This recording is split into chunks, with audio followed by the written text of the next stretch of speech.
Hello, everybody. Tracy JDog Flanagan with you here today.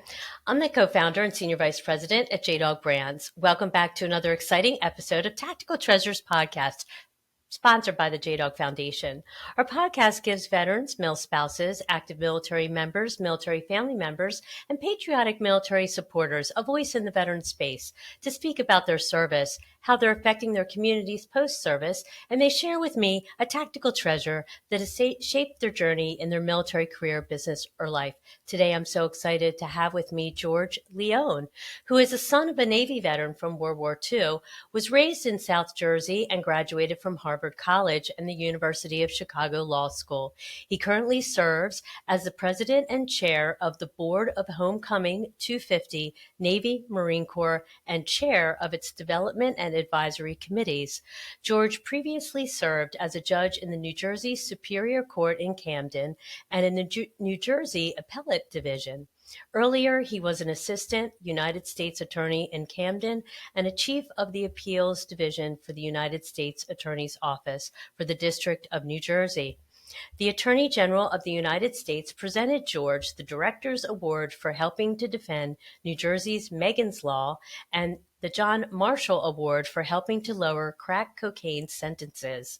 George previously served as a Philadelphia Assistant District Attorney, an associate at the Deckert Law Firm in Philadelphia, and as a law clerk for Judge James Hunter III, a Marine veteran of World War II, on the United States Court of Appeals for the Third Circuit in Camden. Hello, George. Thank you for joining me, and thank you for your father's service to our country, sir. Tracy, thank you very much. I think he would be honored to know that you recognize him. So thank you. Yes. We have a lot to discuss here. Very exciting stuff happening in Philadelphia. It seems even starting this summer and going into the fall. But I would love to know, can you tell me a little bit about your father's service? Were you born or after his service, or was he still serving, or how did that work? I was born long after. He was the first member of his family ever to go to college. He went to Penn State on what I think at the time was the equivalent before World War II of ROTC. And he when he graduated in 1938, he went into the Naval Reserve, but he was working, doing tasks for the Navy in terms of seeing how factories were producing munitions for the Navy. Mm-hmm. And because I think he had a business background from college.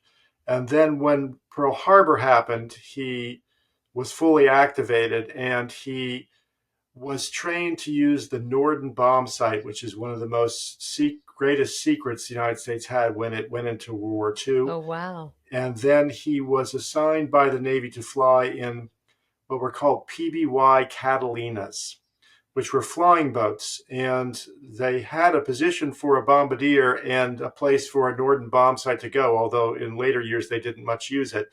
But so he went off and was a bombardier on a PBY. He was stationed in Puerto Rico, hunting for German submarines in the Caribbean and the Atlantic and the Gulf nearby. And on one of those flights in 1942, his eardrum, the pilot did something that caused a hard landing, I think, that caused his eardrum to blow out. So he could no longer be flyer anymore.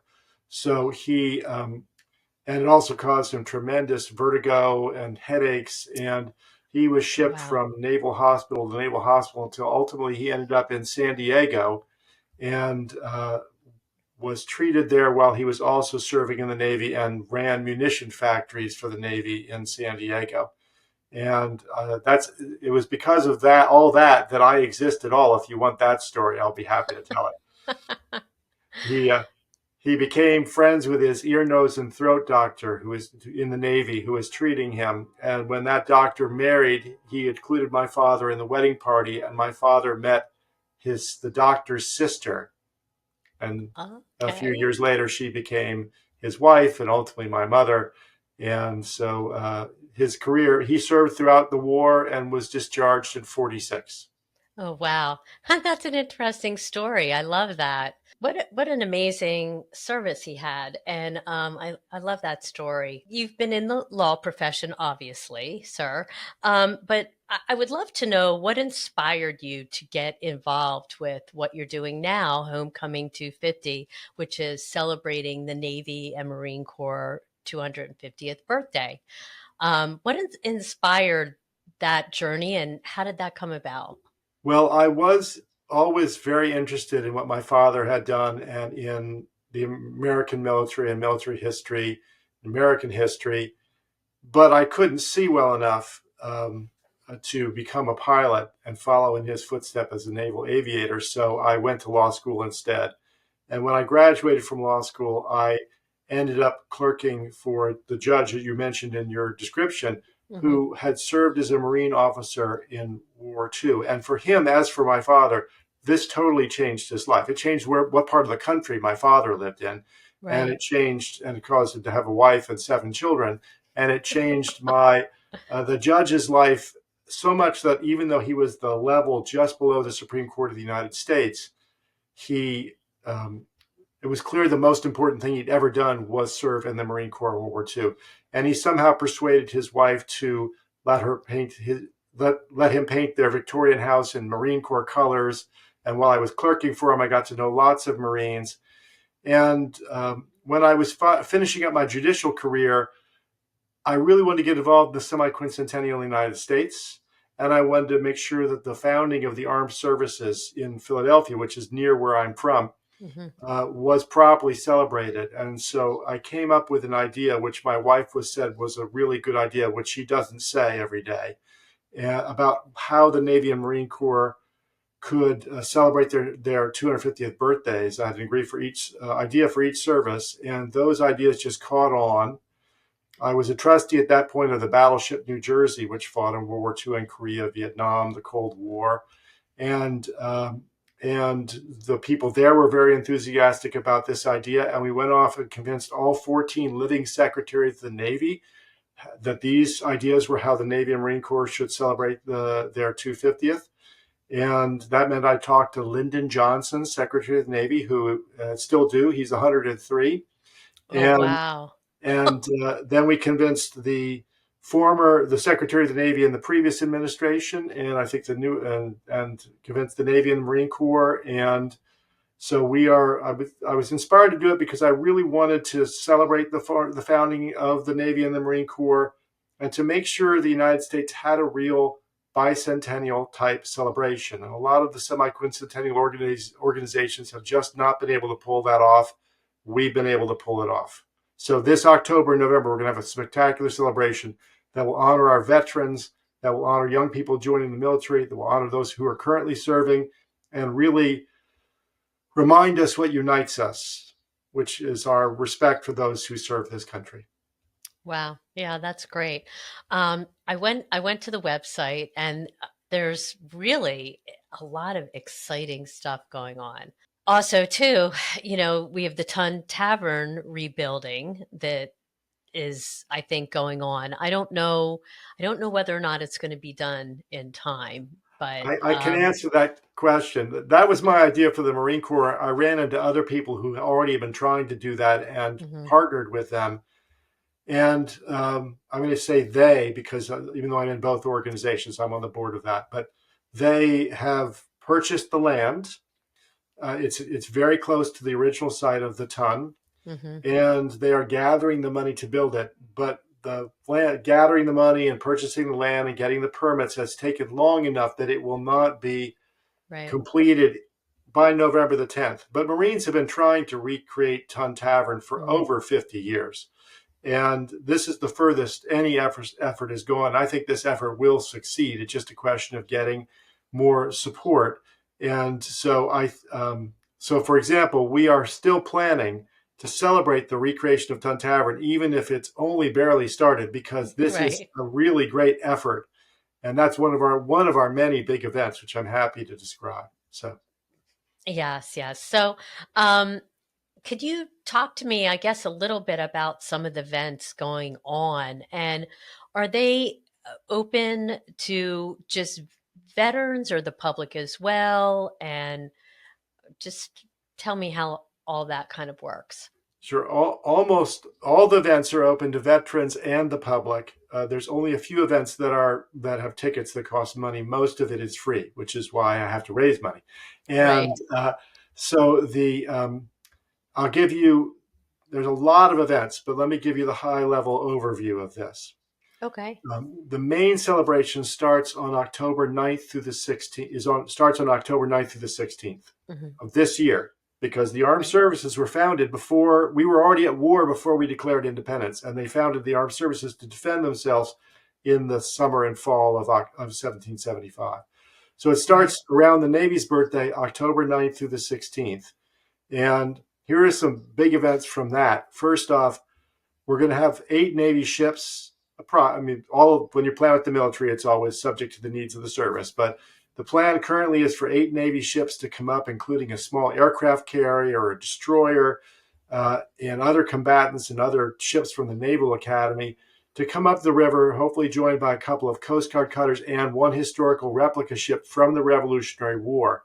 And they will come up here and they will join the 3 great historical ships that are already here: the battleship New Jersey, which I already described, Hmm. the cruiser Olympia, the most famous cruiser in Navy history, is the sole surviving ship from the Spanish-American War, and also fought in World War I and brought the unknown soldier home to Arlington after World Hmm. War I, and also the submarine Bakuna. So just that is a tremendous event because it Yeah. collects ships from Wow. all over Navy history, wonderful ships. And those ships are going to stay here for a week and be toured by the public. And the Navy ships touring will be free. We're still figuring out if the historical ships have to charge, but they'll be available for touring as well. Mm. And then that night on October the 9th, um, Ken Burns, the documentary filmmaker, when he heard about what we were doing, said, "Oh, I have to preview the American Revolution mini series documentary during your festivities." So on Independence Mall, we're going to have the big screening of a section of that 12-hour miniseries for the public for free. Then on October 10th, when the ship touring is in full bloom, that night we're going to have the Army Navy Soccer Cup. So the men's teams from the Okay. West Point and the Academy, and the women's teams from the West Point and the Naval Academy, will face off just outside of Philadelphia in something that in a game they hope to set the intercollegiate soccer attendance record at. And we hope to have a large section of the midshipmen up there, and a lot of these great assets we're attracting, like bands and the silent drill platoon of the Marines, and the aviation flyovers, will all make this a really wonderful pageant of an event. Then the next day on October the 10th, excuse me, on the next day on October the 11th, we have first the Naval Academy Temple University football game. So another game that will have all this pageantry from all that the Navy will bring to this event. And that night, we're going to have our Navy 250 Gala in the Constitution Center, which in Philadelphia is on Independence Mall, looking straight at the birthplace of the Navy, Independence Hall. And that's already a hot ticket in Washington. It's going to be attended by the leaders of our Navy and by the leaders of other navies around the world and veterans. And then on the 12th, there's 2 big public facing events that are free to the public. The first one is an all veterans reunion picnic, which is open to veterans and honoring veterans of all branches of the military. And so we're going to we're going to fill Independence Mall with approximately 30,000 veterans and their family. We're Oh, going to wow. feed them. We're going to surround them with veteran service organizations, so those organizations can tell the veterans the services they provide, and they can solicit members, which many veteran organizations really need at this point. And that's going to be a great afternoon fun event with all sorts of celebrity chefs and all sorts of fun things happening. Maybe some cheesesteak cook-offs because we're in Philadelphia. Mess hall Right. competition between the services. Oh my And then gosh. that's going to lead into our Victory at Sea concert that evening, also on Independence Mall, which is going to feature the United States Navy Band, the best band in the Navy from DC, and either the Commandant's own or the President's own Marine Band from DC. And it's going to be a televised, hopefully nationally televised concert, and will feature those bands, and it'll be a patriotic concert, but there'll also be A-list celebrities, singers, and actors introducing and performing with the bands. And so that's a really great event. And then on the Navy's actual birthday, October 13th, which is Columbus Day, so it's a federal Hmm. holiday, Yeah. we're going to have a number of wonderful things. We're going to have a memorial service at Christ Church for all those who've given their life to the Navy and Marine Corps. When John Paul Jones raised the first Navy American flag on the first Navy ship, Christ Church steeple was in the background. So it's a Oh, wow. wonderful, fitting place for this. And then we're going to have a salute to youth parade that honors young people in the process of joining all branches of the military. So again, we hope to have a substantial portion of the midshipmen from the Naval Academy, and then ROTC and Naval ROTC, junior ROTC students from colleges and high schools from around the area, and marching with a large number of bands and floats and balloons. It's going to be great. And that parade will lead directly into the next event on October 13th, which is the Navy 250th commemoration. That we anticipate we will have the Secretary of the Navy, the Commandant of the Marine Corps, the Chief of Naval Operations, and perhaps higher ups in the chain of command there in front of Independence Hall talking about the founding of the Navy and Marine Corps in Philadelphia. And then the Blue Angels will fly over and do this. And they will fly over the whole area, but they're Oh, going to come wow. right on time over Independence Mall. And that's one of many overflights that we're going to have from Naval and Marine Corps aircraft. And if we can manage it, we will have heritage Navy and Marine Corps aircraft going back as far as World War II, also flying over during the various days. And there's lots that the ship touring continues for a few more days. There's lots of other events. There's going to be a maritime workforce outreach to recruit people to work in the civilian and military maritime industries, which they desperately are needed for. There's going to be an innovation pavilion talking about the high technology that's being used by and produced for the Navy and Marine Corps. There's going to be an academic symposium on 250 years of Navy history and Marine Corps history.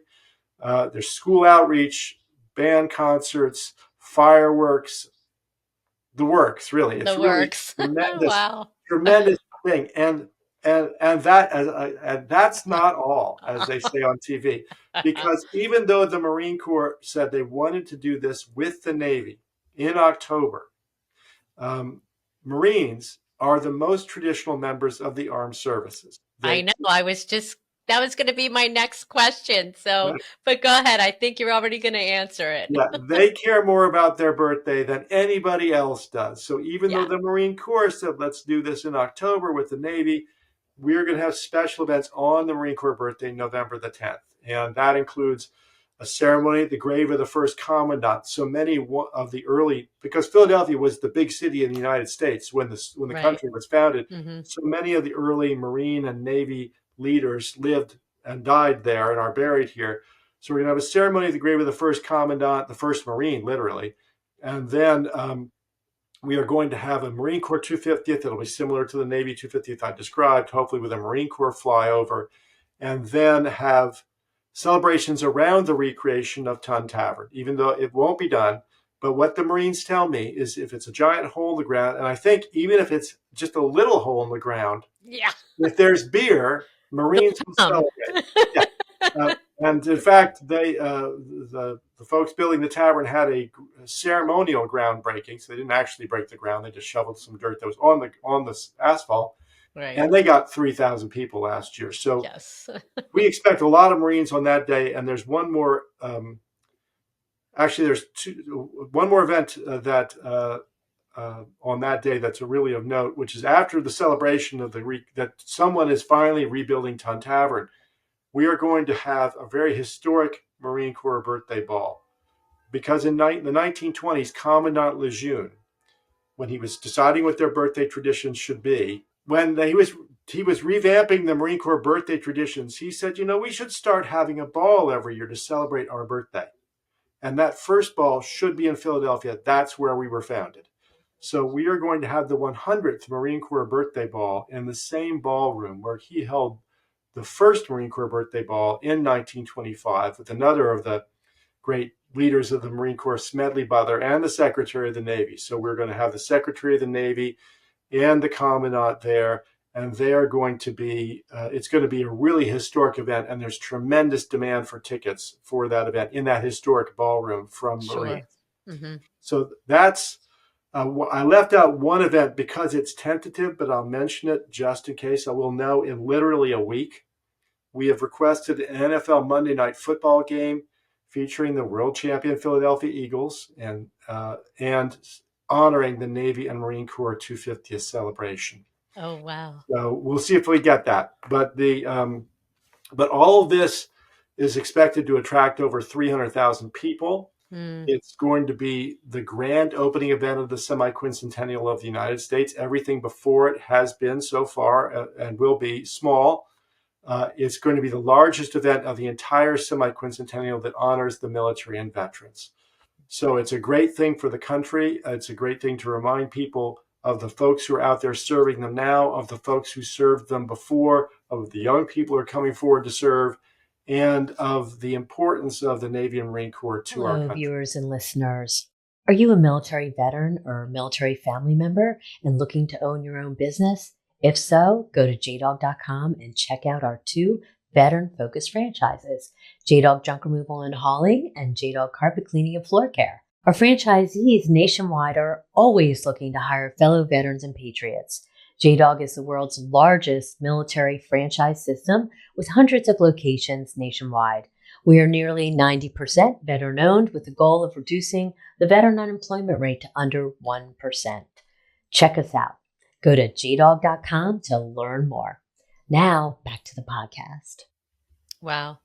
That sounds so exciting. You say it's open to the public and most things are free, correct? The only things that are not free are the sporting events because the Eagles charge people to come into the stadium to Of see course. it. And the galas, because if they were free, we would definitely be entirely overwhelmed by people coming. So we have to charge. The military is obviously bringing their own stuff and paying for their personnel being here, but they're not paying for anything else. So we are raising the money to pay for that. And it's going to be a great event and really is, will, as I said before, help remind people that what unites us. So Right. Yeah.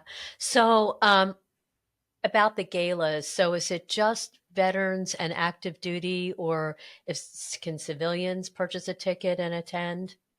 but all the above, All of the above. Okay. subject to the capacity of the room. Yes, and we Right. expect Yes. also the same military leaders I've referenced before to be at both of those celebrations, and I would not be surprised if people higher up in the chain of command also participate, because this is really a great event that a bunch of volunteers, we are all volunteers, have organized for the last 5 years, and with the great cooperation of the Navy and the Marine Corps. Wow. 5 years you've been working on this. That's amazing. I created a full-time unpaid job for myself in retirement. It's a spectacular plan, I'll tell you. Oh my gosh, it takes a village, right? Oh, Right. oh my gosh, how exciting. So this has been amazing. Is there going to be, like on the website, is there going to be some type of an agenda where people can, have it on their smartphone, iPhone, or, print out and know where everything's happening and when and where to be and go? Yes, there is on the website, which is www.homecoming250.org. There is a list of the events that are confirmed. We're trying not to get, we want to make sure we don't Sure. go too far. We have to wait for the military to finish their planning. But and then there's going to be pages that tell people how to get tickets to the gala. At the moment, we're still figuring exactly how that's going to work, but that'll be up soon. And also to get lodging, because we expect people to come here not just from Philadelphia or New Jersey across the river, but from everywhere within driving distance. We expect many, many people, and we've gotten inquiries for people who want to come from the West Coast, from the South, all over the country. Wow. So we really, because this is such a big event for the United States, I think we're going to get people from everywhere. Wow. Wow. That sounds very exciting. Okay. So that's awesome. And so obviously people should just kind of stay connected to the website and be able to watch as things kind of come up, and they can know what they need to do. Yes, and Okay. also we talked a little about my father, and I know this is called tactical treasures. So I thought you might want to see a tactical treasure for me. I was And just so going to ask, George. there you That go. I was just my jumped. next. That was my next question. We need to know your tactical treasure. Well, So, here's my tactical treasure. I'm going to scoot out of the way so you can see it. So this okay. is a painting of my father that was Oh, done when he was in the military, and he, as you see, there was a lieutenant. I think that's the lieutenant there, uh-huh. and he was obviously very proud of this. This hung in my grandmother's home until she died at the age of 99, Oh, wow. and so uh, it's a remarkable thing. And I think sent you some photos of him, which show him as Yes. looking like a kid in uniform. Really, he Right, looked very right. young. This Yeah. looks more like my dad as I knew him. But Yeah. there's one of those pictures that says, it's a picture of him in dress whites, and it says "Who dat" on it, which my grandmother, who was raised in Sicily, that's Right. I think was her scrawling on this picture. Who dat? Ooh, dad. Who Yeah. dat? So so he was, and another one of these pictures that you've got, which has him in khaki uniform. He was such a self-made person that he actually ran for Pittsburgh City Council when he was still deployed in the military. Oh my gosh. So he sent Wow. that picture in and had it circulated around Pittsburgh. He did not win, but still, it just Yeah. showed what a uh, what a what a driven person he was, and Right. how he wanted to engage in public service. And his public service turned out to be after the Navy, raising seven children, Right. so and helping to build the American economy. So Yeah. it's a tremendous person. I'm very hopeful that he is happy about this, that I'm doing this. And I think the judge, the joke about my judge is, he's smiling up at me right now. So Right. he was a jokester, so some people thought it might be up rather than down. Oh But gosh. anyway, hopefully this is something I treasure. It's a tremendous memory of my father, and all those, every male relative I had served in World War II. Oh wow. Every single one: Marines, Army, Air Corps, Navy, Wow.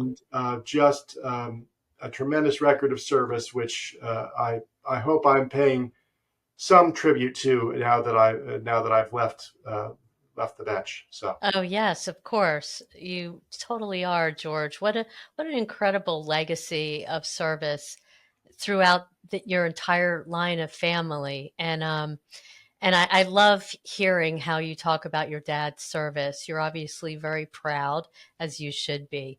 Um, and you said your grandmother came from Sicily. yes, Mine did too.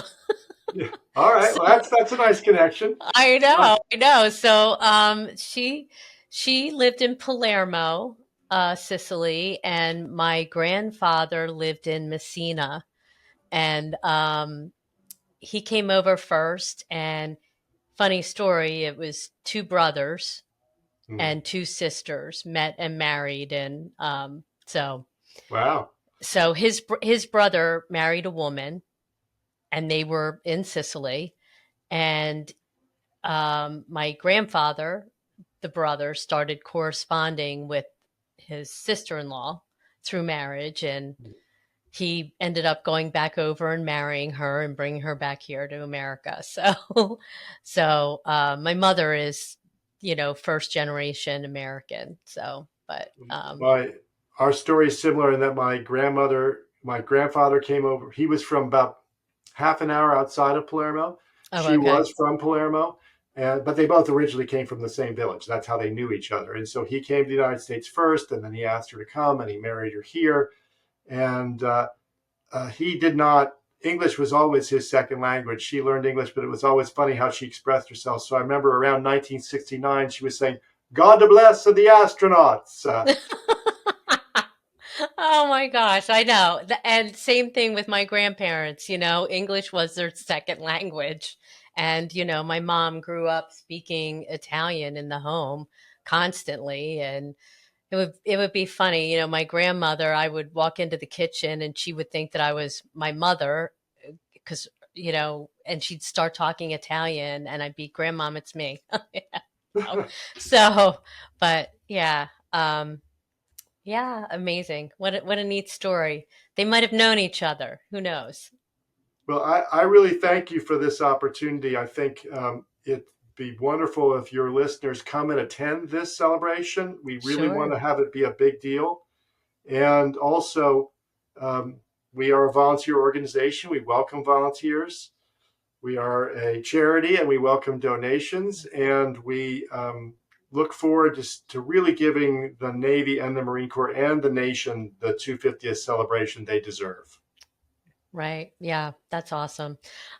So people can go to homecoming250.org and they can donate there if they would like to donate. Yes, Okay. we'd be All most right. grateful. Okay. That's really good information to know. So can people, if they want to connect with you, like let's say for corporate sponsorship, are there some corporations that are sponsoring, helping sponsor the event? Would Yes, they connect with you? yes. There's a place on the website that says sponsor. They click on that. They can Okay. sponsor us, and many large corporations have done so. Major defense contractors, major corporations in the Philadelphia area have done so. But really, it's a national event. So you'll see on the website, if you look at our sponsors, there's corporations whose businesses you shop in every day, Right. and they just all recognize that this is a crucial moment for the country, and this is the biggest, one of the biggest events that's being done for the semi-quincentennial, and one of the most historic. A lot of them are sporting events that are great, but they're not about American history in particular. Sure. Hmm. This is an event that is really designed to remember those people who, starting in 1775, these farmers and shopkeepers who somehow formed a military, somehow won our independence, and ended up ending slavery, liberating people throughout the globe, and defending us to this day, defending the free world to this day. So Right.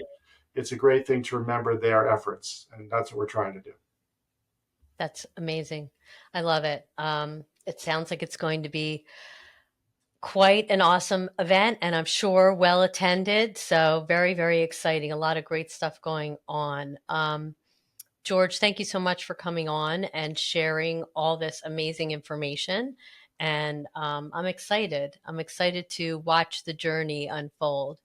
Well, Tracy, it's only 5 months away, so we're counting on you to come and bring that husband of yours Uh, and as much as your family as you can bring, and it'll be a wonderful place to be, and it'll be the place to be for right. veterans, really.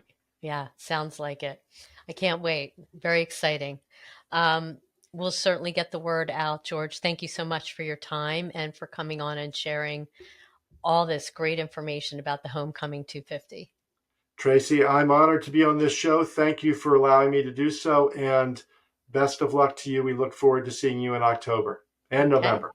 Okay. We'll be there. Hello, viewers and listeners. We've just finished up an amazing conversation with George Leone, who is a son of a Navy veteran from World War II, was raised in South Jersey, and graduated from Harvard College and the University of Chicago Law School. He currently serves as a president and chair of the board of Homecoming 250 Navy Marine Corps and chair of its development and advisory committees. The Homecoming 250 Navy Marine Corps is bringing the national celebration of the Navy and Marine Corps' 250th birthdays to their Philadelphia birthplace and Camden in fall 2025. It will be the grand opening event of America's semi-quincentennial and its largest event honoring those who have served our country. It will remind us what unites us. Join Homecoming 250 for the spectacular events taking place October 9th through the 16th, 2025. Some highlights: October 9, you can watch the Parade of Ships, and during the week, tour active duty, historic, and replica Navy ships from the Revolution to today. Enjoy demonstrations by the Marine Corps Silent Drill Platoon and other military demonstrations and performances all week. Check out the Army-Navy Soccer Cup and Navy Temple football game on October 10 and 11. Toast the Navy 250th birthday with naval leadership at the Navy 250 Gala near Independence Mall on October 11th. Join our All Veterans Reunion Picnic for veterans of all services on Independence Mall on October 12th. Hear the United States Navy Band and an elite Marine Band at our October 12 Victory at Sea concert, followed by an aerial sound and light show on Independence Mall, and so much more to come. To learn more, to donate, and to check out all the events and to plan your visit to Philadelphia, go to homecoming250.org. Again, thanks for joining us for this podcast. Don't forget, you can find Tactical Treasures Podcast on all your favorite podcast platforms, on our website, jdogpodcast.com, American Grit, as well as our dedicated YouTube channel. We are now airing on Reach Across America Radio on Wednesdays at 5 p.m. Eastern. And if you miss that, be sure to join us for the encore on Saturday at 10 a.m. Eastern. You can find Reach Across America Radio on the iHeart Radio app, the Odyssey app, and the TuneIn app. We are also proud to share that our JDog Foundation is a Reach Across America sponsorship group. For each $17 Veterans Wreath you sponsor, $5 goes directly back to the JDog Foundation, whose mission is to prevent veteran suicide and heal veterans' mental health and PTS. You can donate right now at reachacrossamerica.org/JDog. Again, thanks for tuning in, and we'll see you again on another podcast real soon. Bye-bye now.